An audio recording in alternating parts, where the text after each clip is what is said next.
మన ఇల్లు మన పరిసరాలు పరిశుభ్రంగా ఉంటేనే సమాజం కూడా పరిశుభ్రంగా ఉంటుందనే నేపథ్యంలో ప్రధాని మంత్రి నరేంద్ర మోడీ ప్రారంభించిన స్వచ్ఛతా హీ సేవ కార్యక్రమంలో భాగంగా ఒంగోలు నగరంలోని 29వ డివిజన్ సచివాలయంలో మున్సిపల్ సిబ్బంది మరియు డివిజన్లోని ఎన్డీఏ కూటమి నాయకుల ఆధ్వర్యంలో అవగాహన కార్యక్రమాన్ని నిర్వహించారు.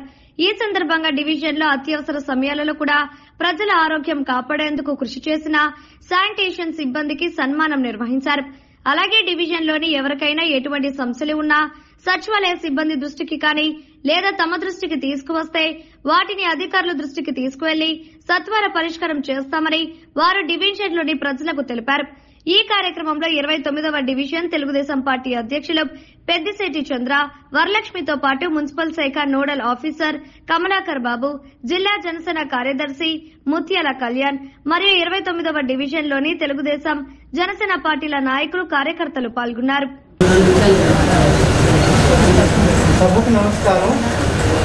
ప్రభుత్వ యంత్రాంగం అంతా కూడా అక్కడికి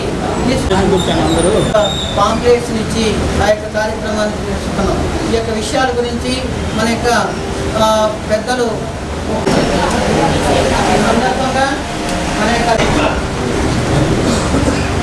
అదేవిధంగా మరి ఇప్పుడు నరేంద్ర మోడీ గారు ప్రధానమంత్రి గారు, ఈ రాష్ట్ర ముఖ్యమంత్రిగా చంద్రబాబు నాయుడు గారు, ఆయనకి అత్యంత ఆప్తుడిగా ఉప ముఖ్యమంత్రిగా పవన్ కళ్యాణ్ గారు ఇద్దరు కాంబినేషన్ లో ఈ రాష్ట్రం ఎంతో ముందుకు పోతుందన్నది జగదరిగిన సత్యం. ప్రతి విషయంలో ఆలోచించి తప్పు చేసిన వాడు ఎవరైనా కళాంబాలని భేదం లేకుండా శిక్షించే ఏకైక ప్రభుత్వం ఈ ఎన్డీఏ అనేది చరిత్రలో చేస్తాయి నిలిచిపోతుంది. అభివృద్ధి కార్యక్రమంలో మాకు తెలుసు, నేను తెలుగుదేశం పార్టీ అభిమానులైనా రిటైర్డ్ ఉద్యోగులైనా గత ప్రభుత్వంలో ఏనాడు కూడా 15 తర్వాత పెన్షన్ తీసుకున్నా ఎప్పుడు ఎరగరు. అలాగే పెన్షన్దారులు 1 తర్వాత తీసుకున్నారు. ఇది ఆశ్చర్యకర విషయం. 1వ తారీఖు సెలవు సచివాలయ ఉద్యోగస్తులు సెలవులు ఉపయోగించుకోవాలి ఉద్దేశంతో మన రాష్ట్ర ప్రభుత్వం ముఖ్యమంత్రి 2 రోజులే పెన్షన్ ఇచ్చే విధానం అమలు పరిచాడు. ఇది దేశంలో ఎవరు ఇబ్బంది పెట్టకూడదని భావన ఏకైక ముఖ్యమంత్రి చంద్రబాబు నాయుడు గారు. స్వచ్ఛతా సేవని నరేంద్ర మోడీ గారు ఆ రోజు ప్రారంభించారు. స్వచ్ఛత అంటే మనం వ్యక్తిగతంగానే కాదు, మన కుటుంబం, మన పరిసరాలు కూడా ఎంతో శుభ్రంగా ఉంటుంటే మన మనసులో కూడా అంతే కల్మషంగా ఉంటే మన జీవన విధానానికి ఎంతో ఉపయోగపడుతుంది. అలాగే ఇవాళ ఎన్డీఏ కూటమి ప్రభుత్వం వచ్చి 100 రోజులైంది. ఈ 100 రోజుల్లో ఆర్థికంగా మన రాష్ట్రం ఎంతో అప్పుల్లో వెనుకబడి ఉన్నా కానీ గత ప్రభుత్వంలో వైసీపీ హయాంలో అట్లాంటి ఇబ్బందులు అనేది ఎక్కడా కూడా ప్రజలకి కలగకుండా మన నారా చంద్రబాబు నాయుడు గారు ఏదైతే ముఖ్యంగా మన వరద బాధితులు కానీ ఒక పెద్ద తండ్రిలా ఉండి, అట్లాగే 1వ తారీఖు పెన్షన్లు కానీ, రిటైర్డ్ ఎంప్లాయీస్ కి 1వ తారీఖు పెన్షన్లు కానీ, 3000 ఉన్న పెన్షన్ ని 4000 చేయడం, వికలాంగ పెన్షన్ 3000 రూపాయలు 6000 చేయడం, ఇట్లా ప్రతిదీ ఏది చూసుకున్నా కానీ ప్రజలకి సమకూల పాలన అందించడం. ఇక్కడ లోకల్ గా ఉన్న మన దామచంద్ర జనార్దన్ గారు అంతే విధంగా మన ఒంగోలు నియోజకవర్గ ప్రజలను కూడా అభివృద్ధి పదంలో తీసుకెళ్తూ ప్రతిదీ సమస్యలు ప్రజలకు ఏదైతే సమస్యలు ఉన్నాయో ఆ సమస్యలన్నీ తీరుస్తా కూడా మన 29వ డివిజన్లో ఇక్కడ వచ్చిన పెద్దలందరికీ, అలాగే నాయకులకి, కార్యకర్తలకి, ప్రజలందరికీ కూడా నా ధన్యవాదాలు. మన ఇల్లు, మన చుట్టుపక్కల ప్రాంతాలు స్వచ్ఛంగా ఉండాలి. మన ఇల్లు, మన చుట్టుపక్కల ప్రాంతాలు స్వచ్ఛంగా ఉంటే మనం ఆరోగ్యంగా ఉంటాము. ప్రతి ఒక్కరికి మనతో పాటు మన చుట్టుపక్కల ఉండే వాళ్ళకి కూడా తెలియజేయాలనే విధంగా 2014లో దీన్ని ప్రారంభించడం జరిగింది. 2014 నుంచి 19 వరకు ఎన్నో అవార్డులు రావడం కూడా జరిగింది దీని మీద. అలాగే ఇప్పుడు 2024 రేపు అక్టోబర్ 2కి 10 సంవత్సరాలు పూర్తి చేస్తుంది. దానికోసం అని చెప్పి 10 రోజుల నుంచి ఈ డ్రైవ్ చేయడం జరుగుతుంది. ప్రతి స్కూళ్ళలో అయితేనే ఉంది, పిల్లలకు కూడా ఎలా ఉండాలి, పిల్లలు ఎలా ఉండాలి, తిండి ఎలా తీసుకోవాలి, ఎట్లా ఉండాలనే దాని గురించి ప్రతి స్కూళ్ళలో, ప్రతి ఆఫీసుల్లో డ్రైవ్ జరుగుతుంది. ఇకపోతే ముఖ్యంగా చెప్పుకోవాల్సింది 100 రోజుల పాలన గురించి. ఇది మంచి ప్రభుత్వం. అంతేకాకుండా ఈరోజు 29వ డివిజన్లో ప్రజలందరినీ పిలిచి చెప్పడానికి ముఖ్య కారణం ఏంటంటే ఇది గ్రామ సభ.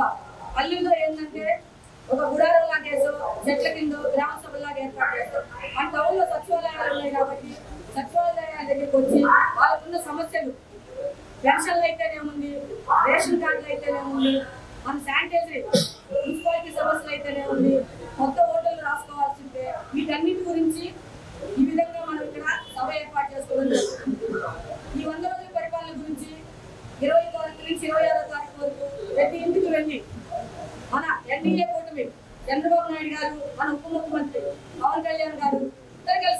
చేసిన మంచి కార్యక్రమాలు, మంచి పనుల గురించి ప్రతి ఇంటికి తెలియజేయడం.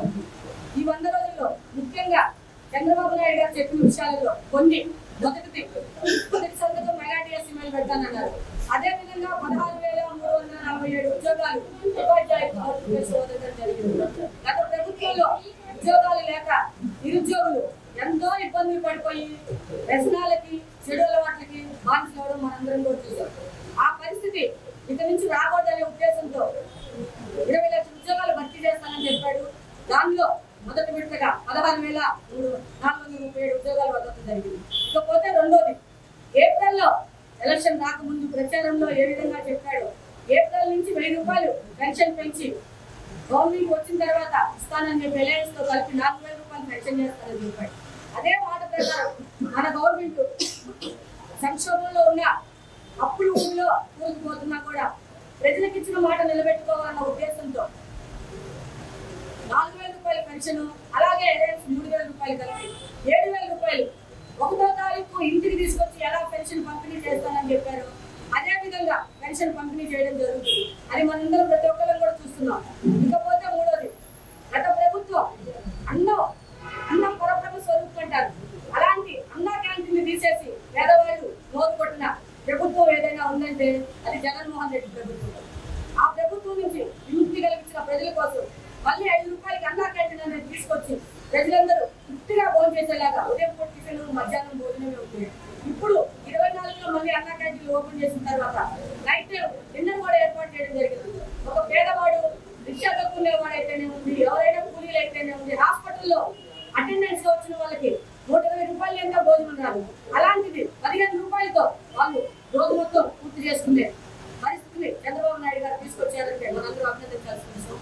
ఇకపోతే మొన్న విజయవాడలో వరదలు వస్తే 10 రోజుల పాటు అక్కడే ఉండి ప్లేయర్ల మీద ఉండి కలెక్టర్ ఆఫీస్ నే తన ఇల్లుగా చేసుకొని బస్సులో ఉండి అక్కడ ప్రజలకి ఎటువంటి ప్రాణ నష్టం జరగకుండా, ఎటువంటి ఇబ్బందులు కలగకుండా మొత్తం ఇటు ఉప ముఖ్యమంత్రి పవన్ కళ్యాణ్ గారు అక్కడ ఆఫీస్ లో నుంచి గైడెన్స్ ఇస్తున్నా, చంద్రబాబు నాయుడు గారు వీళ్ళకి వచ్చి చేస్తున్నా, ఎవరికి ఎటువంటి ఇబ్బందులు కలగకుండా మన రాష్ట్రంలో ఉన్న మంత్రులు అయితేనే ఉన్న ఎమ్మెల్యేలందరూ మొత్తాన్ని అక్కడికి తెప్పించి ఎవరికి ఎటువంటి ఇబ్బంది కలగకుండా చేసిన ఘనత ఎవరికైనా ఉందంటే అది ముఖ్యమంత్రి గారిగానే మనం చెప్పుకోవాలి. భారతదేశంలో ఎక్కడా లేని విధంగా 10 రోజులు అక్కడ నుండి పరిపాలన చేశారు.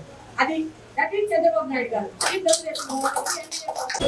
మన రాష్ట్ర ముఖ్యమంత్రి నారా చంద్రబాబు నాయుడు గారు, అలానే మన ప్రధానమంత్రి మోడీ గారు ముగ్గురు కలయికతో ఈరోజు ఎన్డీఏ గవర్నమెంట్ రావడం జరిగింది. ఈ గవర్నమెంట్లో పోయిన గవర్నమెంట్లో జగన్మోహన్ రెడ్డి ఉద్యోగులు నిర్వహణం పెట్టడం తప్ప అందరికీ రోడ్డు బాధ చేశాడు. ఒక యువతకు ఉద్యోగం ఇవ్వలేదు, ఉపాధి లేకుండా అందరూ వలసపోయి అన్యాయం అయిపోయి కనీసం రాష్ట్ర ఆర్థిక పరిస్థితి కూడా అప్పుల్లో కూలిపోయింది. అలాంటి పరిస్థితుల్లో ఎన్నో ఇబ్బందులు ప్రశ్నించిన వారి మీద కేసులు పెట్టిన ఎదిరించి కూటమి నాయకులు పోరాడి ఈరోజు మన ప్రజాప్రభుత్వాన్ని తెచ్చుకున్నాము. ఈ 100 రోజుల పాలనలో కూడా వివిధ సంస్కరణలు చంద్రబాబు నాయుడు గారు, పవన్ కళ్యాణ్ గారు చేసి ప్రజలకు అన్నింటినీ వారి ఇబ్బందులున్న కరెక్ట్ సమయానికి అందిస్తూ ప్రజా మన్ననలు పొందుతున్నారు. ఇలాగే రానున్న రోజుల్లో కూడా ఎన్డీఏ ప్రభుత్వం ప్రజాప్రభుత్వం అవుతున్నది. అందరం కూడా కలిసికట్టుగా ముందుకు వెళ్ళి ప్రజలకు మన వంతు అండగా నిలబడదామని, అధికారంలో లేనప్పుడే ఎన్ని హామీలు అయితే మనం ఇచ్చామో అవి అందరికీ అందేలాగా మనం అందరం ఒక కుటుంబంగా ముందుకు వెళ్తామని, అది మన డివిజన్లో కూడా నుంచే రానున్న రోజుల్లో ప్రారంభిద్దామని, ఒంగోలు నియోజకవర్గంలో కూడా దామచల జనార్దన్ గారు, అలాగే మా జిల్లా అధ్యక్షులు రియాజ్ గారు ఇద్దరు ఒక టీంగా ముందుకు ఒక మంచి టీం వర్క్గా ముందుకు వెళ్తున్నారు. ఎప్పుడైనా పాతగా పనిచేసిన ఎన్డీఏ పక్ష నాయకులు ఎవరైనా, ఏ పార్టీ వాళ్ళైనా, వారికి మనమందరం కలుపుకొని పోవాలని, ఎందుకంటే కష్టకాలంలో నిల్చొని పనిచేసిన వాళ్ళకి ఎప్పుడు న్యాయం జరగాలని మీడియా ముఖ్యంగా అలాగే ఇలాంటి కార్యక్రమాన్ని వివిధ అప్పుడప్పుడైనా పెట్టి అందరం చేస్తే మన వార్డులో ఎలా ఏం జరుగుతుందని కూడా మనం కూడా రివ్యూ మీటింగ్లో మన ఓన్ కాబట్టి